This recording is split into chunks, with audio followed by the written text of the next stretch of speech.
Hello friends, आपका बहुत बहुत स्वागत है आपके अपने चैनल एक्सपर्ट 2.0 क्लासेज। सर्वश्रेणी आपका बहुत बहुत स्वागत करती है।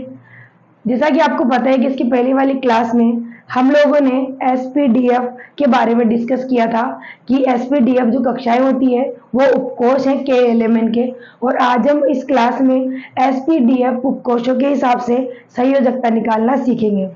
सबसे पहले तो हम ये सीखेंगे कि जो एसपीडीएफ उपकोष होते हैं उनमें इलेक्ट्रॉनों की जो संख्या होती है वो कितनी होती है और किस किस तरह से उनमें इलेक्ट्रॉन फिल करते हैं। उसके बाद नेक्स्ट हम चलेंगे संयोजकता की ओर। तो सबसे पहले हम ये सीखने से पहले कि इलेक्ट्रॉन कहाँ कैसे बढ़ते हैं, सबसे पहले एक चीज अपन को जो ध्यान रखना है कि जो सब ऑर्बिट होते हैं एसपीडीएफ उनके अंदर कौन से उपकोष में कितने कितने इलेक्ट्रॉन होते हैं ये हमें याद रखना है। तो देखिए 4 ऑर्बिट होते हैं, सब ऑर्बिट यानी उपकोष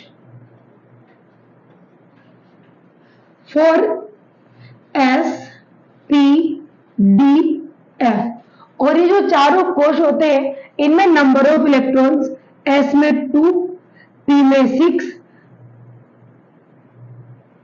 डी में 10 और एफ में 14, यानी maximum number of electron in सब ऑर्बिट एस में 2, पी में 6, डी में 10 और एफ में 14। इनमें इलेक्ट्रॉन बनने का सीक्वेंस याद रखने के लिए एक छोटा सा चार्ट है, वो चार्ट आपको याद रखना है कि उसे बनाना कैसे है और उसमें इलेक्ट्रॉन भरने का जो सीक्वेंस होता है वो क्या होता है। हमें यहाँ पर सीक्वेंस इंपॉर्टेंट है क्योंकि सीक्वेंस के अकॉर्डिंग ही इलेक्ट्रॉन भरते हैं और उसके बाद हम लोग वैलेंसी की ओर चलेंगे। तो सबसे पहले हम लोग चार्ट की तरफ चलते हैं। चार्ट कैसे बनाना है, तो देखो ये फर्स्ट वाला है, ये सेकंड वाला, ये थर्ड वाला, ये फोर्थ वाला। तो जब आप चार्ट बनाएंगे तो आपको याद रखना है कि एस को हमेशा 1 से स्टार्ट करना है, पी को हमेशा 2 से स्टार्ट करना है, डी को हमेशा 3 से स्टार्ट करना है और एफ को हमेशा 4 से स्टार्ट करना है। देखो किस तरह से बनाएंगे। सबसे पहले एस 1 से स्टार्ट करेंगे, 1s, साथ में लिख लो इसको, 1s, 2s, 3s, 4s, 5s, 6s। ऐसे आप आगे कितना भी इसको बना सकते हैं, बाकी आपके 6, 7, 8 तक ही काम आता है, तो ज्यादा बड़ा इसको बनाने की जरूरत नहीं है। पी सेकंड वाला उपकोष होता है तो इसको 2 से स्टार्ट करेंगे आप, 2p, 3p, 4p, 5p, 6p and ऐसे इसको भी आगे कंटिन्यू बना सकते हैं। उसके बाद नेक्स्ट हम थर्ड वाले की तरफ चले। थर्ड वाला डी होता है तो उसको आपको 3 से स्टार्ट करना है, यहां से 3d, 4d, 5d, 6d and इस तरह से आगे कंटिन्यू। एफ वाला फोर्थ वाला होता है तो ये अपन 4 से स्टार्ट करेंगे, 4f, 5f, 6f। आप चाहे तो चार्ट को लंबा भी कर सकते हैं, 6 की जगह 7, 8, 9 तक कर सकते हैं, लेकिन आपको पता ही होगा कि टोटल जो एलिमेंट्स होते हैं वो केवल और केवल 118 होते हैं और 118 होने की वजह से इनमें 2, 6, 10, 14 इतने सारे उपकोषों में इलेक्ट्रॉन भरेंगे तो आप 6, 7 के आगे वैसे भी नहीं जा पाओगे, क्योंकि 118 एलिमेंट का मतलब है कि जो 118वें नंबर पे एलिमेंट होगा उसमें 118 इलेक्ट्रॉन्स होंगे, तो इतने से ही भरने हैं, तो अपन को ज्यादा लंबा बनाने की जरूरत नहीं पड़ती, केवल उतना सा बनाना होता है जितना सा अपना काम हो जाए। तो देखो हम लोग स्टार्ट करते हैं। सबसे पहले उनके बारे में सीखेंगे कि ये जो कोष हैं इनमें अपन ये तो लिख दिया कि फर्स्ट में 1, 2, 3, 4, 5 एस, फिर 2 से ये पी है, फिर ये डी है, फिर एफ है, पर इनमें इलेक्ट्रॉन भरने का सीक्वेंस रखना कैसे, पहले कौन से वाले में इलेक्ट्रॉन भरना है। के एलिमेंट में तो आपने देख लिया था कि फर्स्ट वाली कक्षा के होती है, सेकंड वाली एल होती है, फिर एम, एन इस तरह से आगे कंटिन्यू होती है। लेकिन यहाँ पर 1, 2, 3 होने के बावजूद भी इसमें इलेक्ट्रॉन भरने का जो सीक्वेंस होता है वो डायरेक्ट 1, 2, 3 के हिसाब से नहीं होता, बल्कि इसको याद रखने के लिए आपको इसमें इस चार्ट का जो सीक्वेंस अब हम बनाने वाले हैं बोर्ड पर वो ध्यान रखना है। तो देखो इसमें सीक्वेंस चलता है इस तरह से उल्टा, यानी सबसे पहले बढ़ता है 1s, उसके बाद इधर से आएंगे रो, हमेशा जो एरो बनेगा वो पीछे से आगे की तरफ बनेगा, यानी 1s भरने के बाद में आप उसमें 2s में इलेक्ट्रॉन भरोगे। उसके बाद देखो इस तरह से एरो बनाएंगे तो आप पीछे से आगे की तरफ आ रहे हो, तो पीछे से आगे का मतलब क्या है कि जब 2s भर जाएगा तो एरो कहां से स्टार्ट है, 2p से, तो आप पहले 2p में इलेक्ट्रॉन भरोगे, उसके बाद 3s में आओगे। अब 3s हो गया, वापस एरो हम पीछे से बना रहे हैं क्योंकि, तो एरो पीछे से बनेगा, तो 3s के बाद 3p में आएंगे, फिर 4s में आएंगे। जब 4s कंप्लीट हो जाएगा, उसके बाद आप वापस इस तरह से आएंगे एरो की तरफ, यानी 3d भरेंगे, फिर 4p भरेंगे, फिर 5s भरेंगे। इसके बाद में हम वापस सेम वही, यानी आपको इस एरो के अकॉर्डिंग, इस एरो के बीच बीच में जो वाले भी ऑर्बिट आ रहे हैं, सब ऑर्बिट आ रहे हैं, उन्हीं में इलेक्ट्रॉन भरेंगे। जैसे अगर यहाँ 7 होता तो इधर आगे चलता, तो इसी तरह से ये कंटिन्यू चलेगा। यानी हमें वैलेंसी निकालना, इलेक्ट्रॉन भरना, इन सबसे पहले ये चीज याद होना बहुत जरूरी है कि जो सब ऑर्बिट है आपके पास 4 s p d f, उनमें नंबर ऑफ इलेक्ट्रॉन भी याद रखना है। जैसे कि मैंने बताया कि s में मैक्सिमम 2 इलेक्ट्रॉन्स का स्पेस होता है, p में ओनली 6 इलेक्ट्रॉन्स के लिए स्पेस होता है, d में 10 इलेक्ट्रॉन्स के लिए स्पेस होता है, और f में 14 इलेक्ट्रॉन के लिए स्पेस होता है। यानी इनमें मैक्सिमम इतने ही इलेक्ट्रॉन आ सकते हैं। अगर इतने नहीं होंगे तो जितने से होंगे हम उतने से भर देंगे। जैसे कि मान लो f में 14 भरने हैं, लेकिन अगर हमारे पास f पर पहुंचते पहुंचते केवल 3 इलेक्ट्रॉन, 2 इलेक्ट्रॉन, 1 इलेक्ट्रॉन ही बच गया, तो आपके पास जो 1 2 3 इलेक्ट्रॉन बचेगा, आप केवल वही इलेक्ट्रॉन इस वाले उपकोष में भर देंगे।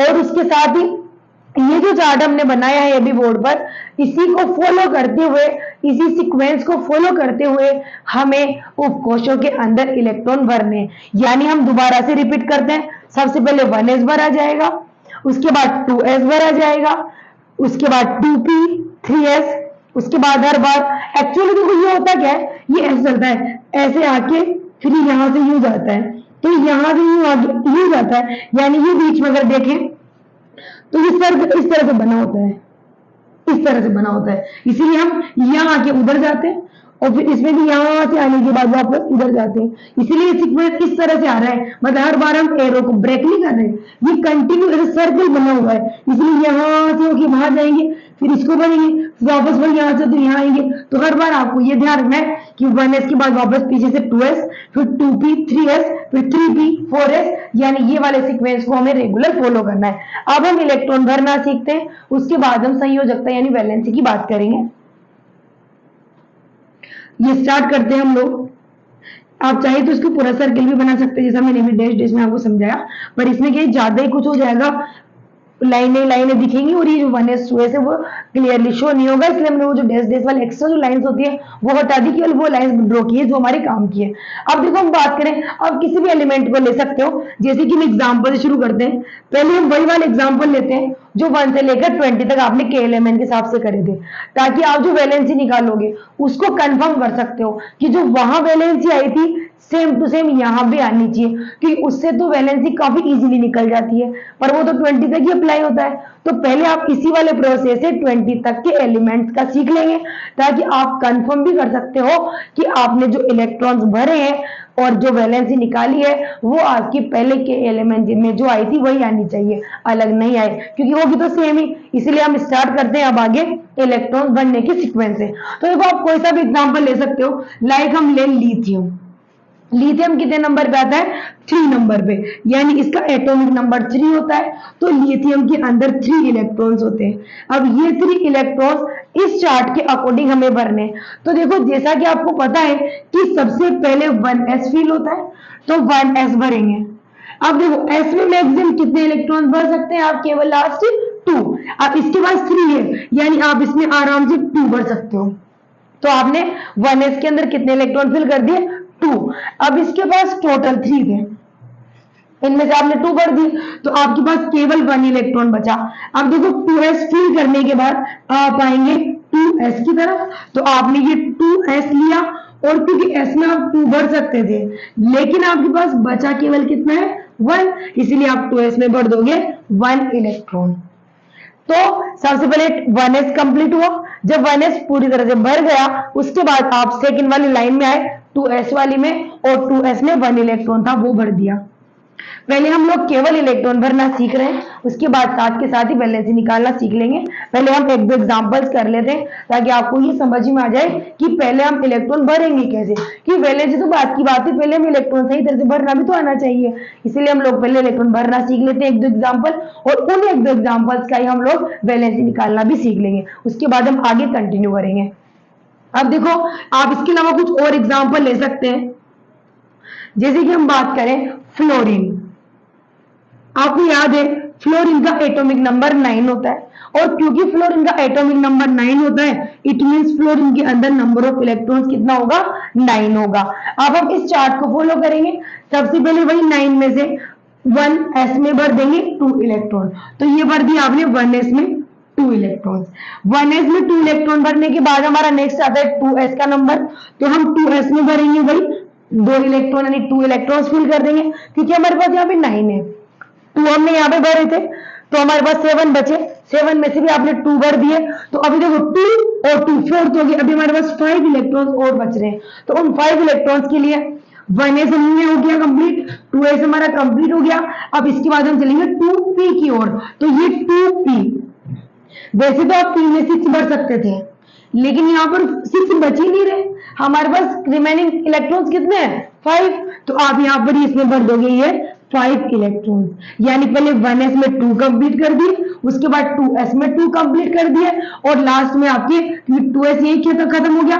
स्टार्ट आपने 2p में किया, तो 2p में आप मैक्सिमम 6 भर सकते थे, लेकिन आपके पास 6 नहीं है, आपके पास केवल कितने इलेक्ट्रॉन्स बचे, 5 इलेक्ट्रॉन, तो आप भर दोगे यहाँ पर ये 5 इलेक्ट्रॉन। अब हमने ये वाला कंप्लीट कर लिया, अपन नेक्स्ट एग्जांपल की तरफ चलते हैं। लाइक एल्यूमिनियम, एल्यूमिनियम का एटॉमिक नंबर 13 होता है, यानी इसमें 13 यानी 13 इलेक्ट्रॉन्स होते हैं। अब इन 13 इलेक्ट्रॉन्स को हम इन sp-df सब ऑर्बिट्स में फिल करते हैं। वही हमारा सेम वही सीक्वेंस चलेगा। सबसे पहले आप भरोगे 1s, तो आपने ये भर दिए 1s में 2 इलेक्ट्रॉन, उसके बाद 1s खत्म हो गया, यानी कंप्लीट भर चुके हैं। अब हम आएंगे 2s की तरफ, तो 2s में वापस वही मैक्सिमम 2 इलेक्ट्रॉन। देखो ये 1 2 3 हो भले, लेकिन नंबर ऑफ इलेक्ट्रॉन s में 2 ही आएगा, चाहे वो 1s हो, 2s हो, 3s हो, 4s हो, यानी s की कोई सी भी नंबर का ऑर्बिट ले लो आप, लेकिन उसके अंदर इलेक्ट्रॉन्स तो 2 ही आएंगे, क्योंकि स्पेस केवल 2 इलेक्ट्रॉन्स के लिए ही अवेलेबल है। तो यहाँ पर हम 1s फिल हो गया, 2s फिल हो गया, अब उसके बाद चलेंगे 2p, तो 2p में आप भर दोगे वही 6 इलेक्ट्रॉन, 6 इलेक्ट्रॉन्स। अब आप काउंट कर लो, 2 2 4 और 6 कितने हो गए, 10, 13 में से हमने 10 फिल कर दिए, अभी आपके पास बचे 3 इलेक्ट्रॉन्स। तो देखो 2p के बाद आप आओगे 3s, तो इसमें 3s में वही 2 इलेक्ट्रॉन फिल कर दोगे, तो 2 भरने के बाद आपके पास हो गए 12, और आपके पास बचा केवल 1 इलेक्ट्रॉन, तो इस 1 इलेक्ट्रॉन को हम भर देंगे यहाँ पर 3s हो गया 3p में, 3p1, यानी हमने 1s में 2, 2s में 2, 2p में 6, 3s में 2 और 3p में लास्ट में 1। आप 6 इलेक्ट्रॉन भर सकते थे, लेकिन हमारे पास लास्ट में केवल 1 ही इलेक्ट्रॉन बच गया था, तो आपने इसके अंदर 1 इलेक्ट्रॉन फिल कर दिया। अब हम एक और एग्जांपल लेते हैं, लाइक सिलिकॉन, कार्बन लेते हैं, क्योंकि अपन ने पिछले वाले जो सेशन में के एलिमेंट के अकॉर्डिंग जो वैलेंसी निकाली थी, उसमें भी आपने कार्बन को छोड़ दिया था। सिलिकॉन भी बता देंगे, ऐसी कोई दिक्कत नहीं, पहले अपन कार्बन की तरफ चल लेते हैं एक बार। कार्बन आता है ओनली 6 नंबर पे, यानी इसका एटॉमिक नंबर 6, और इसके अंदर 6 इलेक्ट्रॉन यानी 6 इलेक्ट्रॉन्स होते हैं। आप वापस वही sp-df के अकॉर्डिंग आप इस चार्ट को फॉलो करोगे। सबसे पहले 1s में आप वही मैक्सिमम 2 इलेक्ट्रॉन्स फिल करेंगे, आपने 2 इलेक्ट्रॉन फिल कर दिए, 1s खत्म हो गया, कंप्लीट हो गया। अब हम चलेंगे 2s, तो ये आपने 2s में भर दिए वही 2 इलेक्ट्रॉन, तो 2 और 2 आपने 4 इलेक्ट्रॉन तो फिल कर दिए। अब आपके पास केवल कितने इलेक्ट्रॉन्स बचे, 2 बच गए। अब इन 2 इलेक्ट्रॉन को 1s 2s 2p, तो 2p में भर देंगे 2p2। ये जितने एग्जाम्पल में हमने इलेक्ट्रॉन भरना सीखा, इसमें अपन को ये वाला चार्ट बहुत ही इंपॉर्टेंट है, याद रखना ही पड़ेगा आपको, क्योंकि अगर आपने इसका सीक्वेंस डायरेक्ट पहले 1 भरा फिर 2 भरा फिर 3 भरा तो ये बिल्कुल गलत होगा, क्योंकि अभी तक तो आपका सीक्वेंस 1 2 3 के हिसाब से चल रहा है, लेकिन जब आप 20 के बाद यानी कैल्शियम के बाद जो स्कैंडियम, टाइटेनियम, वेनेडियम, क्रोमियम जैसे एलिमेंट्स आते हैं उनमें इस तरह से इलेक्ट्रॉन फिल करोगे तो उसमें आप ये देखोगे कि इनका सीक्वेंस बार बार उल्टा सीधा हो जाएगा, जैसे कि 3 के बाद 4 फिर 4 के बाद वापस 3 आ जाएगा। तो इसीलिए आप अगर इस सीक्वेंस को इस तरह से 1 के बाद 2 फिर 3 फिर 4 इसके भरोगे तो 20 के बाद के जो एलिमेंट्स है उनके लिए ये वाला जो सीक्वेंस होगा वो गलत होगा और आपकी वैलेंसी भी गलत आएगी। इसीलिए हम लोगों को इस चार्ट का ये जो सीक्वेंस है यानी ये जो एरो हमने लगाया है इसी रो में आपको भरना है, पहले यहाँ फिर वापस पीछे स्टार्ट करेंगे ये, फिर ये दोनों भरेंगे, फिर ये वाले भरेंगे, फिर ये वाले भरेंगे, फिर ये वाले, मतलब हर बार यहाँ के बाद आपको डायरेक्टली पीछे से इसको स्टार्ट करना है। और जब चार्ट को बनाएंगे तो क्योंकि ये फर्स्ट है तो ये S1 से स्टार्ट करेंगे, ये सेकंड वाला है तो ये 2 से स्टार्ट करेंगे, D थर्ड वाला है तो ये 3 से स्टार्ट करेंगे, F फोर्थ वाला है तो ये 4 से स्टार्ट करेंगे। और एरो को आपको एकदम सीधा नहीं बनाना, इसको ऐसे तिरछा बनाना है ताकि ये बिल्कुल हमारे एकदम सही सीक्वेंस में बन सके। आपने ये जो 3 एलिमेंट्स है, सॉरी 4 एग्जाम्पल है, इनमें आपने चारों में इलेक्ट्रॉन कैसे भरना है वो तो आपने सीख लिया। अब हम बात कर रहे थे वैलेंसी की कि वैलेंसी कैसे निकालते हैं। तो देखो मैंने आपको बताया था कि जो वैलेंसी होती है वो किस पर डिपेंड करती है, संयोजी इलेक्ट्रॉनों पर।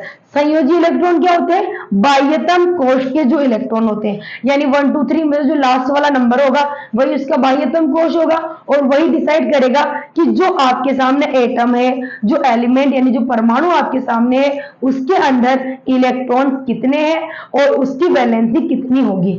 तो हम बात करें अगर लिथियम की, तो देखो लिथियम में 1 वाली लाइन में 1s था जो कि कंप्लीटली भरा हुआ है।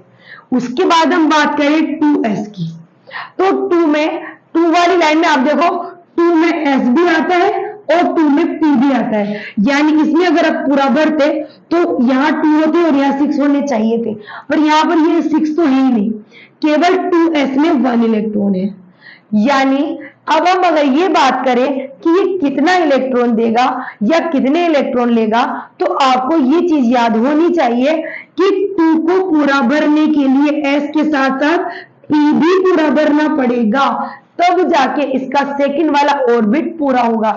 लेकिन यहाँ पर 6 इलेक्ट्रॉन तो डायरेक्ट ही कमा रहे हैं क्योंकि अभी इसके p में बिल्कुल भी इलेक्ट्रॉन नहीं है और s में भी केवल 1 है। तो अगर ये देना चाहे तो देने में तो इसको केवल सिंपली 1 इलेक्ट्रॉन ही देना पड़ेगा, जिससे क्या होगा, ये जो 2s1 है ये पूरा का पूरा खाली हो जाएगा और इसके पास केवल 1s बच जाएगा।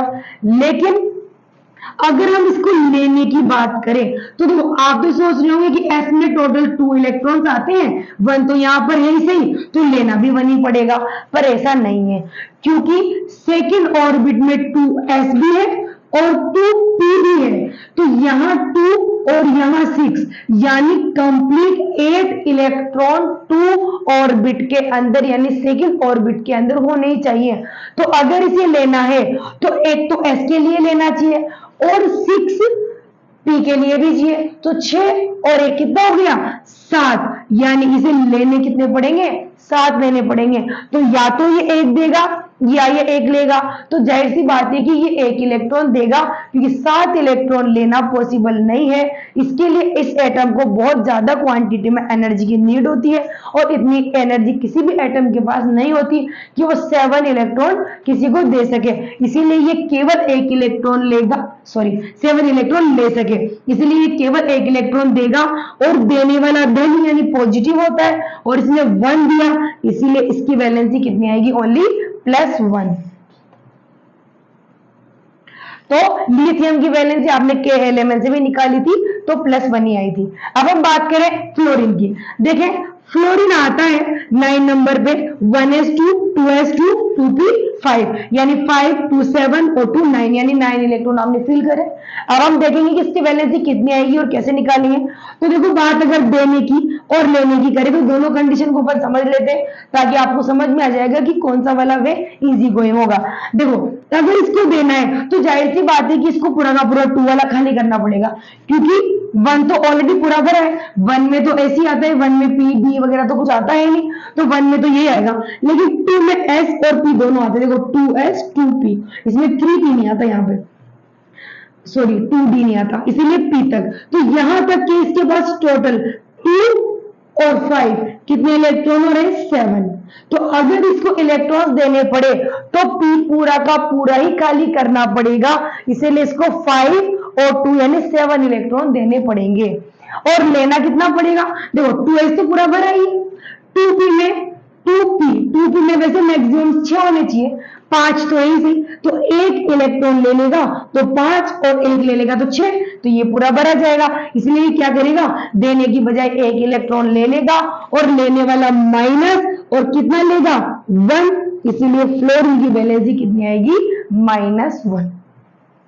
देखो ये जितने भी कोष हैं इनको या तो पूरा भरना है या खाली होना ही है, तो आपको पता ही है अगर 1-2 इलेक्ट्रॉन कम है तो एटम इलेक्ट्रॉन ले लेता है और अपनी बाह्यतम कोष को या उपकोष को पूरा भर लेता है, और अगर 1-2 इलेक्ट्रॉन एक्स्ट्रा है तो उन 1-2 इलेक्ट्रॉन्स को वो दे देता है। लेकिन एक और इंपॉर्टेंट चीज आपको याद रखनी है, अगर कोई सा भी ऑर्बिट एस के अलावा, जैसे पी में 6 है, डी में 10 है, एफ में 14 है, अब आप ये सोचो कि इनको 6 में से 6 देना या यूं मान लो 5 देना या 5 लेना, अब इसमें 10 है, इसमें 14 है, तो इतने इलेक्ट्रॉन देना और इतने इलेक्ट्रॉन लेना तो वैसे भी पॉसिबल नहीं होता।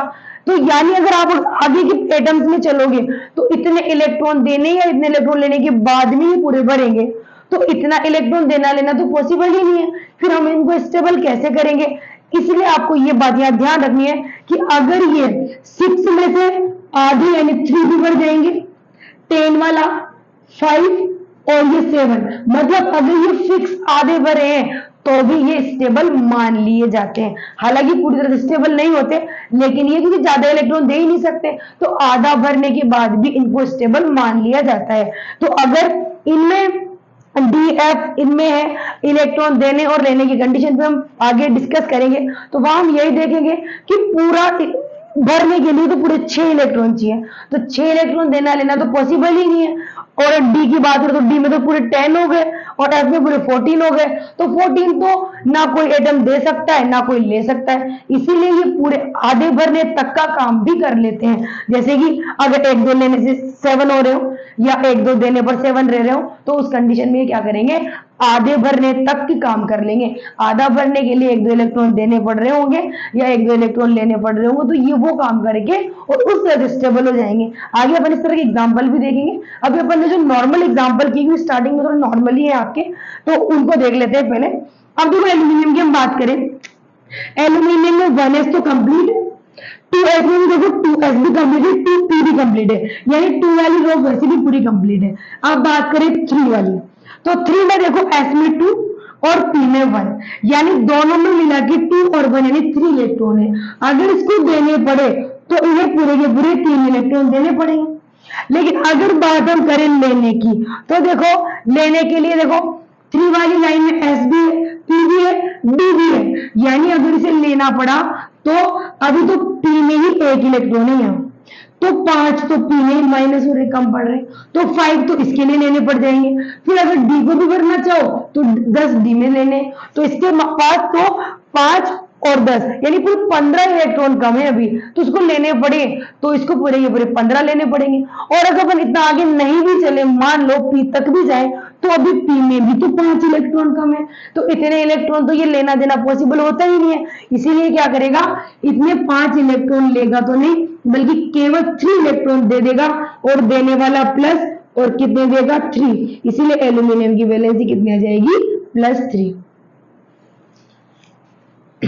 तो यहां तक आपको प्रॉब्लम नहीं होनी चाहिए। हमें बस ये ध्यान रखना है कि जो भी रो है वो पूरी भरी हुई होनी चाहिए। अगर फर्स्ट वाला है तो फर्स्ट में एस कंप्लीट होना चाहिए, सेकंड है तो एस और पी दोनों पूरे होने चाहिए, 3 है तो एस पी डी, वैसे 3 वाले में एस पी डी तीनों होते हैं, पर बाकी अगर पी तक भी भर जाए मान लो, तब भी अपन सोच रहे कि वो चलो आधा तो भरा है, लेकिन यहाँ तो पी भी नहीं भरा हुआ था और पी को भी भरने के लिए पूरे 5 लेने पड़ रहे थे। इसलिए ये एल्यूमिनियम क्या करेगा, 5 इलेक्ट्रॉन लेने की बजाय केवल एक पी का और 2 एस के यानी 3 इलेक्ट्रॉन देगा और +3 धन आयन बना लेगा। इसी तरह बात करें कार्बन की, तो कार्बन में 1s तो कंप्लीट है ही। 2 में हम बात करें, 2 में एस में 2 और पी में 2 यानी 2 हो 2 4 इलेक्ट्रॉन। तो या तो ये 4 इलेक्ट्रॉन देना चाहिए, अगर ये लेना चाहे तो लेने के लिए तो आपको पता ही होगा, मैंने जैसा कि बताया पी और डी, 10 तो डायरेक्ट डी के लिए चाहिए। अब अगर अपन डी को छोड़ भी दें, पी की बात करें तो पी में भी 4 तो कम से कम चाहिए, यानी इसके पास दोनों कंडीशन में ही 4 इलेक्ट्रॉन देने और 4 इलेक्ट्रॉन लेने, यानी 50-50% चांस बन रहे दोनों कंडीशन में। इसीलिए मैंने आपको इससे पहले जो KLMN वाला KLMN कोर्स में इलेक्ट्रॉन भरना सिखाया, तभी ये बात बताई थी कि अगर 50-50 चांस हो तो कोई भी एटम फ्री होता है, जब उसकी कंडीशन होगी देने की तो वो दे भी सकेगा और कभी उसकी कंडीशन लेने की होगी तो वो ले भी सकेगा। इसीलिए क्या करेगा, या तो ये 4 इलेक्ट्रॉन दे देगा तब तो ये +4 धन आयन बना लेगा, या ये 4 इलेक्ट्रॉन लेने का तो -4 ऋण आयन बना लेगा। इसीलिए कार्बन की जो वैलेंसी होती है वो +4 भी होती है और -4 भी होती है। बट इंपॉर्टेंट चीज क्या थी, या तो +4 होगी या -4 होगी, मतलब एक बार में या तो पॉजिटिव भी हो सकता है या फिर ये नेगेटिव हो सकता है। ऐसा कभी भी नहीं होगा ये दे भी रहा है और ले भी रहा है, या तो ये 4 इलेक्ट्रॉन देगा इसे और धन आयन ही रहेगा, या ये 4 इलेक्ट्रॉन लेके ऋण आयन ही रहेगा। हालांकि काम ये दोनों कर सकता है लेकिन सेम टाइम पे नहीं, अलग अलग टाइम पे। यहां तक का स्क्रीनशॉट लें, फिर हम लोग आगे के एग्जाम्पल की ओर चलते हैं।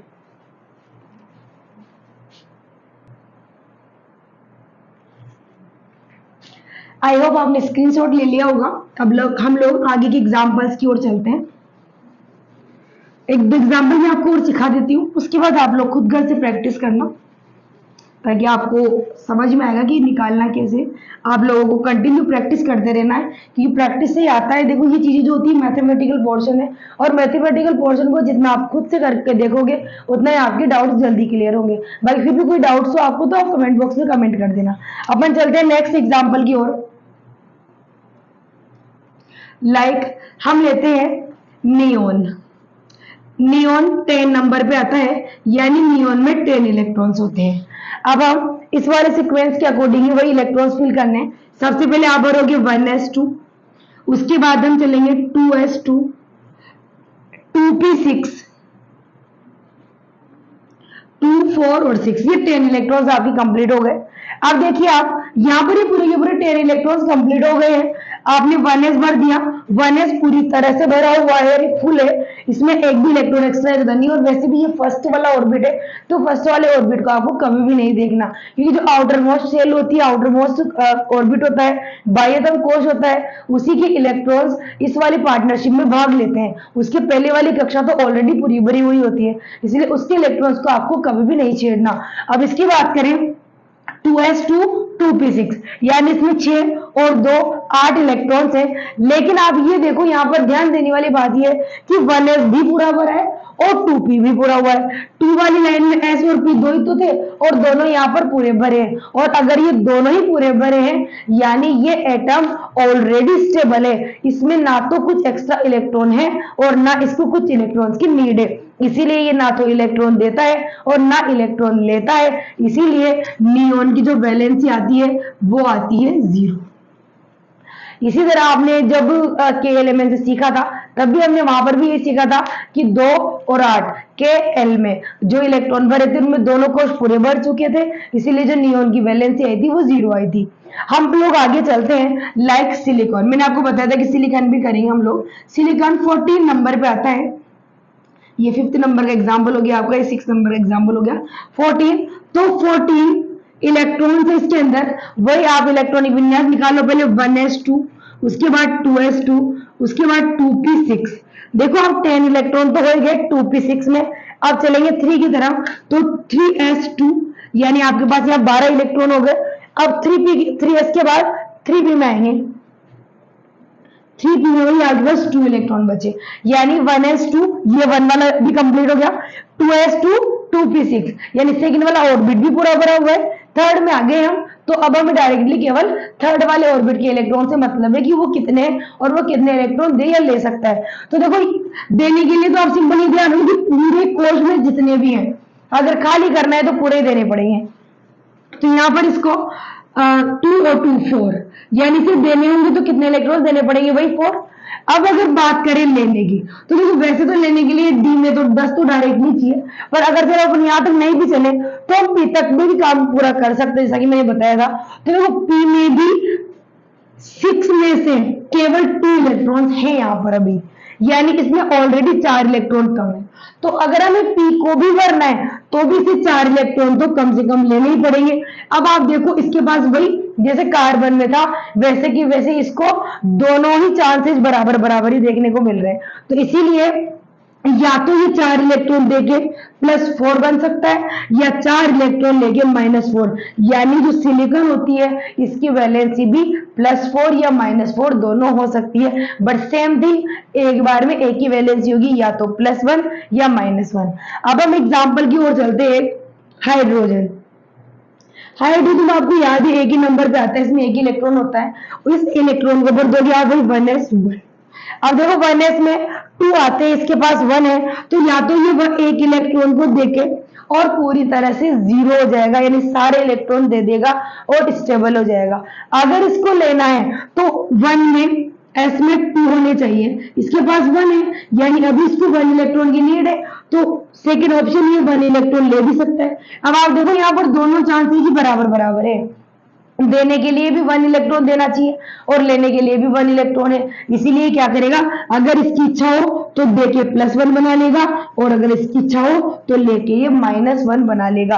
तो ये ऐसे एटम होते हैं कुछ जिनमें देने और लेने दोनों के चांसेस 50-50% होते हैं और दोनों चांसेस बराबर होने की वजह से ये फ्री होते हैं इलेक्ट्रॉन देने के लिए भी और इलेक्ट्रॉन लेने के लिए भी। बट इंपॉर्टेंट ये है कि दोनों काम एक साथ कभी भी नहीं होंगे, या तो ये इलेक्ट्रॉन देगा ही सही या ये इलेक्ट्रॉन लेगा ही सही। बस ये लोग जब इलेक्ट्रॉन ये जो एटम इलेक्ट्रॉन देते लेते हैं तो उस समय बस ध्यान इस बात का रखना होता है इनको कि अगर ये धनायन से जुड़ रहा है तब ये खुद ऋणायन होंगे और अगर ये किसी ऋणायन से जुड़ रहे हैं तो ये खुद धनायन होंगे, क्योंकि हमेशा जो फॉर्मूला बनाते हैं और मॉलिक्यूल जो बनाते हैं उनमें एक प्लस और एक हमेशा माइनस होता है, क्योंकि एक देने वाला होगा तो दूसरा लेने वाला होगा, सिंपल। तो यहाँ तक कि जितने भी एग्जाम्पल है इनसे आप लोग आराम से 1 से लेकर 118 तक सेम प्रैक्टिस करके इलेक्ट्रॉन विन्यास निकाल सकते हैं और वैलेंसी निकाल सकते हैं। तो आप जो एग्जाम्पल बचे उनकी प्रैक्टिस कर लें। आप कम से कम 1 से लेकर 20 तक यानी हाइड्रोजन से लेकर कैल्शियम तक की प्रैक्टिस तो कर ही लें, क्योंकि यही वो एलिमेंट होते हैं जो ज्यादातर मॉलिक्यूल बनाने की प्रक्रिया में भाग लेते हैं, यानी ज्यादातर मॉलिक्यूल्स 1 से लेकर 20 तक ही होते हैं, क्योंकि इनकी जो रिएक्टिविटी होती है वो एज कंपेयर टू बाकी एलिमेंट्स ज्यादा होती है। इसीलिए ये ज्यादातर मॉलिक्यूल बनाने की कैपेसिटी रखते हैं और ज्यादातर पढ़ने में भी आपके यही काम आते हैं। और अगर बाकी के एग्जाम्पल हैं जिनको भी आप समझना चाहते हैं तो आप एक बार प्रैक्टिस करके देखना। तरीका तो बिल्कुल सेम टू सेम ही है, थोड़ा सा हार्ड हो सकता है क्योंकि जैसे आगे चलेंगे, बाकी फिर भी आप लोग एक बार करके देखें। अगर आपको कोई प्रॉब्लम आती है 20 के आगे भी तो आप लोग कमेंट बॉक्स में कमेंट कर देना, ताकि मैं आगे की जो वो एटम है उनका जो वैलेंसी निकालने का तरीका है उसके लिए आपका एक अलग से क्लास बनाकर वीडियो आपको शेयर कर दूंगी, आप इसका स्क्रीनशॉट ले लें। बाकी हम जो नेक्स्ट क्लास है वो आगे अगली क्लास में पढ़ेंगे बाकी का, और तब तक के लिए मैं आपको बाय बोलती हूँ। आपको हमारा वीडियो अच्छा लगा हो, पसंद आया हो तो इसको लाइक करें, शेयर करें और कमेंट बॉक्स में कमेंट करना ना भूलें। तब तक आपकी इसकी प्रैक्टिस करें, सेफ रहें, हेल्दी रहें, ध्यान रखिए अपना, बाय।